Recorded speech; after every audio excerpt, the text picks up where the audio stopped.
Welcome to She Trusts Herself, the podcast for women who are learning to trust themselves, honor their inner voice, and choose themselves without guilt. I'm your host, Tashleem, author, guest speaker, and certified human design reader.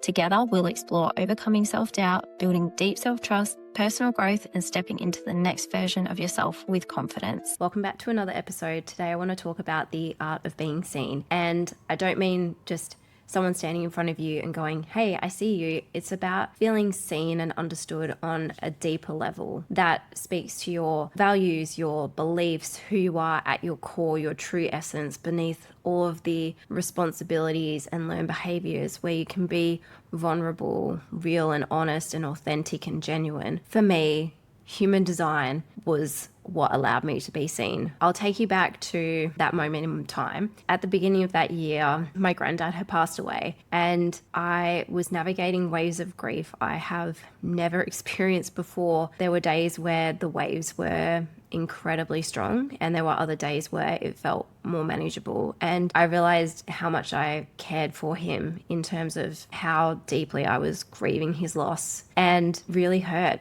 And during that time, I had tried to be there for my family as best as I could, while also trying to give myself time and space to mourn a huge loss. What helped me keep going was going through the motions, in all honesty. I went to work and that distracted me. I started to find other things to do, and one of those things included network marketing. And I really tried to push results and show up to the trainings and do all of the things, and it felt as if I was getting nowhere. And looking back, I cringe a little bit because I definitely wasn't in alignment with myself. I was doing all of these things that I thought I should be doing and getting frustrated because I wasn't getting anywhere, because I was trying to force things. When I was in a manifestation course, one of the other participants was a human design reader, and at that time I had no idea what human design was.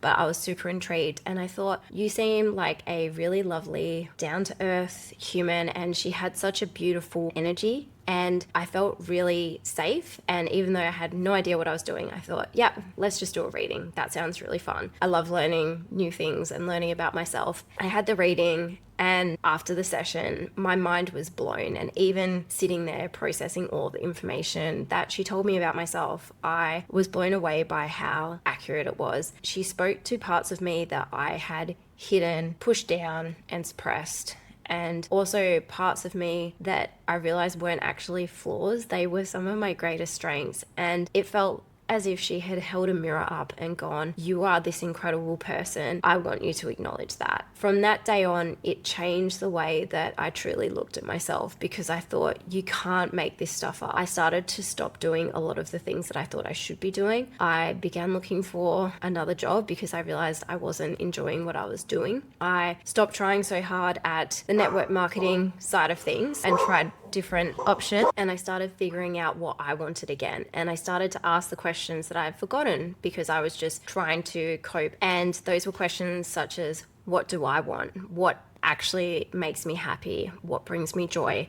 What am I passionate about? What am I curious about? The answers kept coming, and it also allowed me to connect the dots because I found out what my emotional red flag was. That was one of the biggest aha moments I had. When I realized that my emotional red flag was frustration, I was able to look back and connect the dots, and I thought, of course, this is why I felt frustrated, because I was trying to force things. And if I try and force an outcome, it's not going to work, because that's just not congruent with who I am. I am designed to respond to things as they unfold and say yes to opportunities that make me want to say, heck yes, I'm in, and say no to the things that are anything less than that, or require me to really push myself to convince myself that I should be saying yes. When I had that realization, I thought, this is why things haven't worked out when I've expected them to or hoped they would, because I'm trying to force things. With human design, it really gave me a framework that I use to this day in terms of navigating life and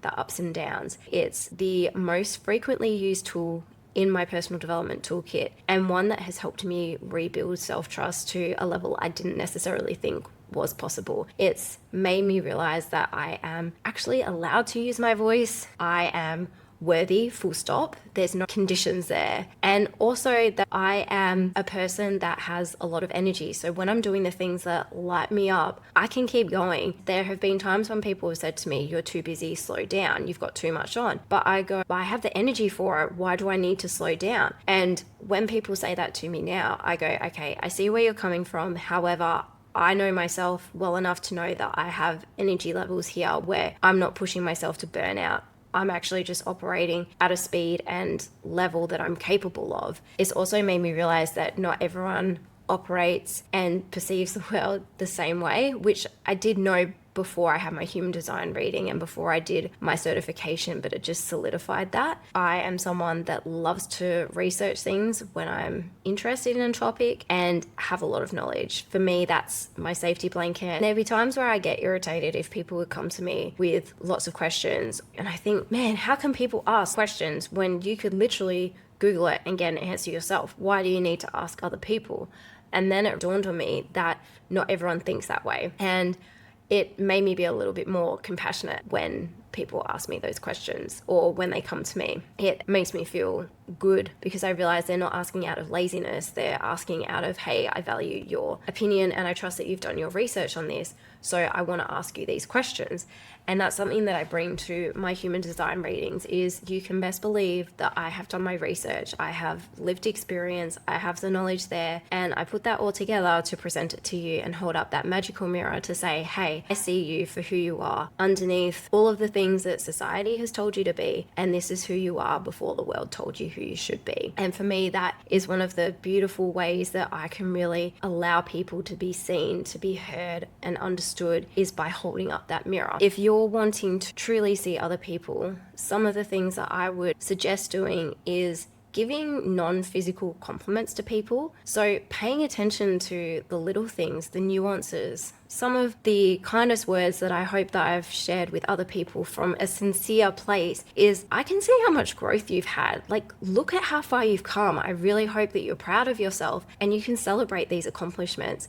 And if no one's told you, I can see the progress that you're making. And it's not about them seeking external validation. It's just the simple art of noticing and going, hey, I think you're doing freaking amazing. Because we have a tendency to highlight someone's flaws and imperfections and use that against them. Whereas when we give physical compliments, while they are really nice and they can definitely be genuine and have a time and place, like, girl, you're rocking that outfit. If you can speak to someone's soul and their character, it allows them to be seen on a deeper level. If we look at it like an iceberg, then comments about appearance and things that you can see with your naked eye would be the tip of the iceberg. And then underneath the water, below the surface, would be things such as noticing how someone conducts themselves, traits, their core values, and the progress that they're making on something. If you can have a mixture of both, then that will leave people feeling really seen and hopefully feeling safe and connected around you. It's not about manipulation and having an ulterior motive. It's just about being a genuine human being who pays attention to other people and is observant. I'd encourage you to reflect on, when has there been times in your life where you felt truly seen and understood